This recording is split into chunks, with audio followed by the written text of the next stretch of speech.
You're driving home at night. You suddenly realize that you are being followed by something high above. You determine quickly that it's not a plane, nor is it a helicopter. What it is, you aren't quite sure. The only thing you know is that it's after you. While this might sound like the opening of a sci-fi movie, for a man in Minnesota, it really happened. His story even garnered some mainstream attention back in 1983, and I will be covering it here. It was Wednesday, June 8, 1983, around 10:15 p.m. Mike Jonas, 19, had just finished doing his chores at his brother-in-law and sister's farm in Bell Creek. He hopped on his three-wheeler and began making the 5-mile trek back to his home, where he lived with his mother Marcy and father Don. His routine journey had him heading east, then south. To not interfere with regular traffic, he tended to ride along the edge of the ditch. When he got to about 3 miles from his home, he spotted something odd in the night sky. "I noticed it about 3 miles from home," Mike told reporter Flora Burfield, who wrote of it in the Minnesota-based newspaper, the Republican Eagle. "I saw a light behind me but didn't think too much about it. At first I didn't think it was moving. As I went up a hill, I noticed it was getting closer, maybe 100 yards away." The area where Mike was driving was mostly hilly, with curves in the road and groves of trees lining the fields. "I looked back as I was going down a hill and around the bend, figuring it would lose me, but it stayed, following at the same distance. I could only see the light."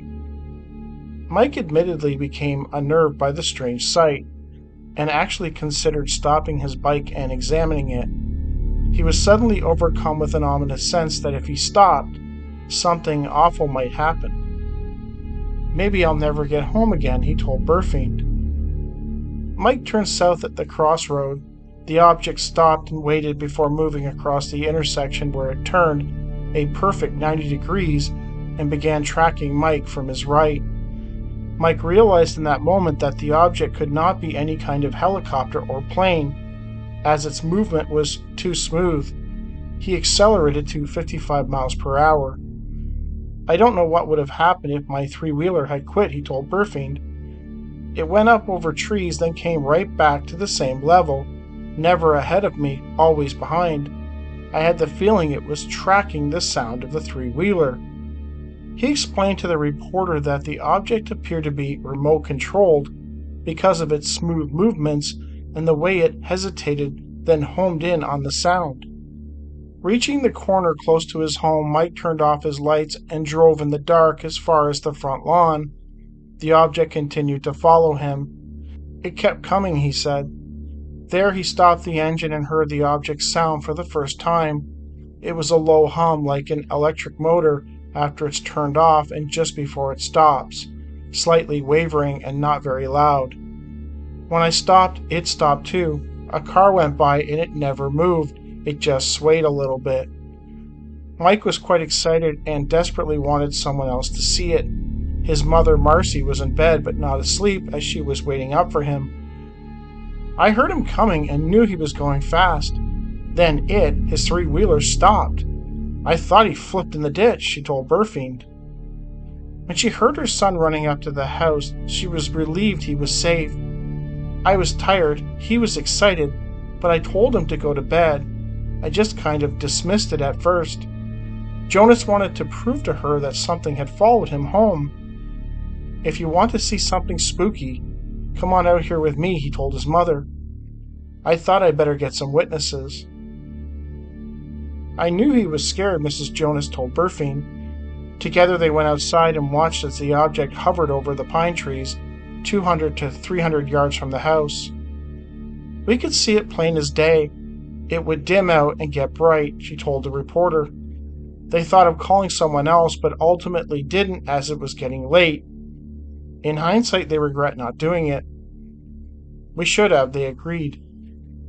They didn't wake up Mike's father, Don, who was already fast asleep. After some time, Mike's mother went back to bed while Mike went upstairs to his bedroom. I could hear him running back and forth, Mrs. Jonas said. He took binoculars and studied the object from an upstairs window before pulling the shades. I was so wide awake I could have sat there all night and watched it, but I didn't.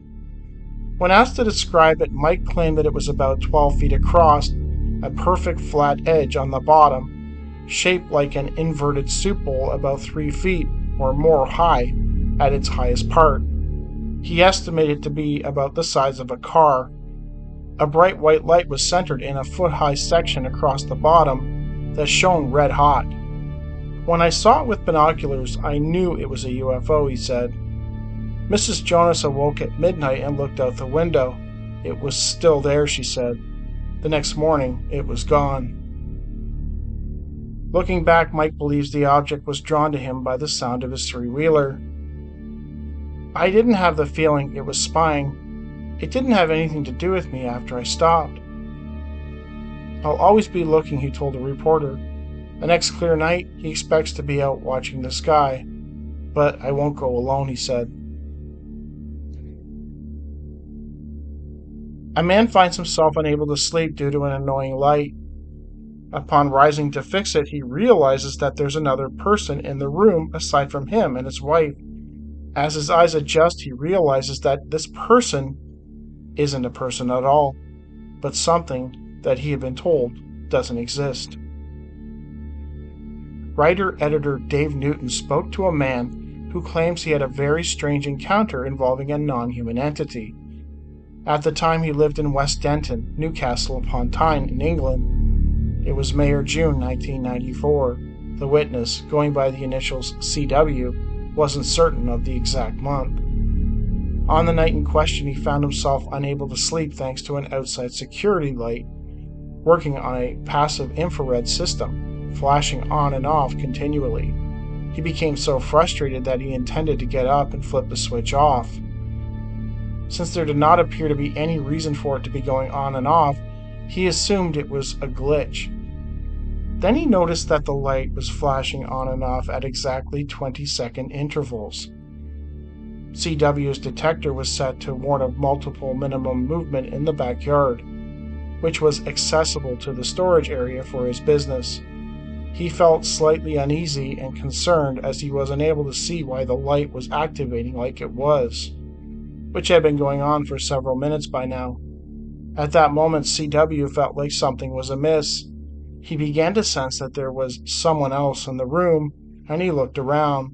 That's when he saw it.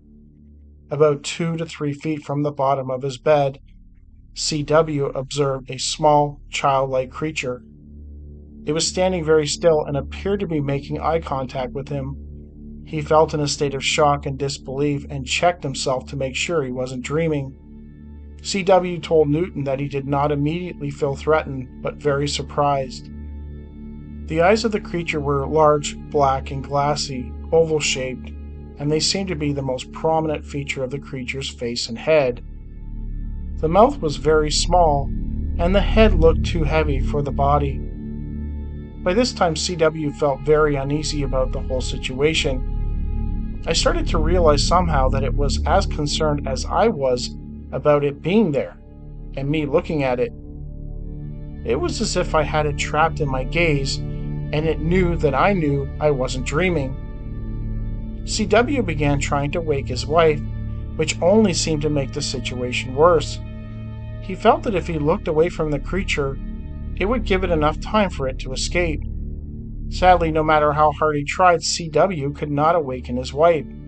Despite calling her and grabbing her, she would not wake, and this caused CW to become deeply apprehensive. Why was she not waking? What was going on with his wife, he wondered. This certainly was not normal. He looked away from the creature momentarily in trying to wake up his wife.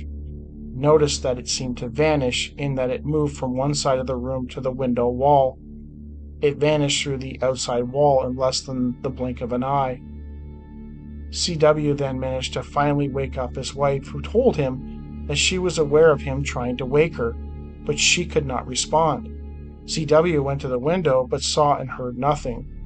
Dave Newton received their report and eventually spoke to both of them. Mrs. C.W. confirmed her husband's problem in trying to wake her that night.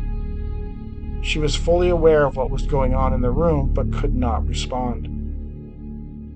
While most skeptics might write this off as a hypnagogic hallucination, the fact that his wife was aware of the situation and found herself unable to respond suggests that she was being influenced by this creature in the room. So it doesn't really sound like a hypnagogic hallucination because both parties were being affected by it. I don't know. It's very interesting.